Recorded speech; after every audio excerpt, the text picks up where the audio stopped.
Mwenyekiti, ongeleni sana kwa ushindi ambao umeupata katika kesi ile iliyopelekea kuzuiwa kufanya siasa tangu mwezi Juni mwaka jana. Tarehe 10 Juni mwaka jana mpaka hivi mwezi Aprili baada ya Chadema kuweza kushinda kesi ile mahakamani.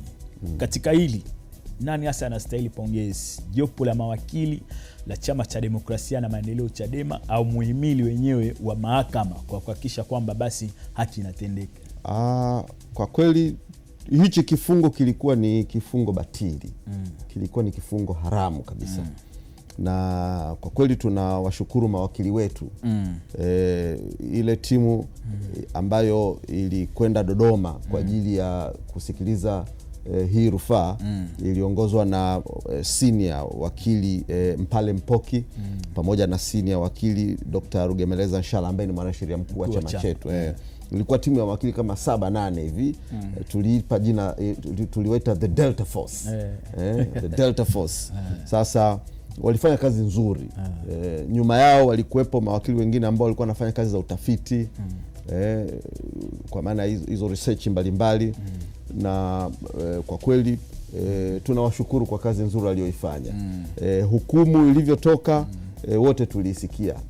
Majaji wa mahakama ya rufaa walisema kabisa kwamba amri iliyotolewa tarehe 10 mwezi wa 6 mwaka jana ya kuifungia Chadema, ile amri ilikuwa batili. Ilikuwa haramu. Ile amri ilikuwa haramu. Haikuwa halali kabisa kuifungia Chadema. Kwanza ile siku ambayo jaji anatoa amri, wakili aliyekuwa anatakiwa kututetea alijitoa. Alikuwa ameondoka. Kwa hiyo hatakuwa na wakili. Halafu washtakiwa kwa maana ya katibu mkuu na wa chama pamoja na wajumbe wa bodi ya wadhamini hawakuwepo mahakamani. Kwa katika uhalisi wa kisheria, mwenye kesi huwa ni anayeshtakiwa, sio wakili. Mwenye kesi ni anayeshtakiwa. Kwa hiyo yale mazingira yalimhitaji jaji aweze kuwajulisha wenye kesi, kwa maana ya katibu mkuu pamoja na wajumbe wa bodi ya wadhamini kwamba wakili wenu amejitoa. Kwa hiyo sasa tafuteni utaratibu mpate mtu wa kuja kuwatetea mahakamani.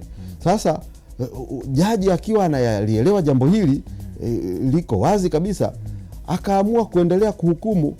Wakili wetu hayupo, washtakiwa kwa maana katibu mkuu na bodi ya wadhamini hawapo, alafu akatoa amri ya kutuzuia sisi tufanye shughuli za kisiasa.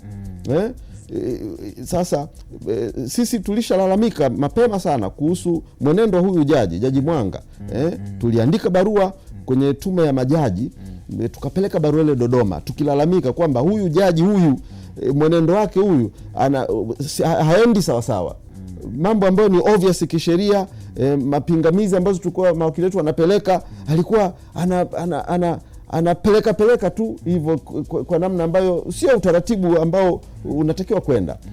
Kwa hivyo hukumu ile kwa kweli imeonyesha kabisa kwamba huyu jaji alifanya mambo kwa maelekezo, ili Chadema ifungwe pingu, sauti inyamaze kipindi ambapo ilitakiwa kutoa sauti. The Bantu.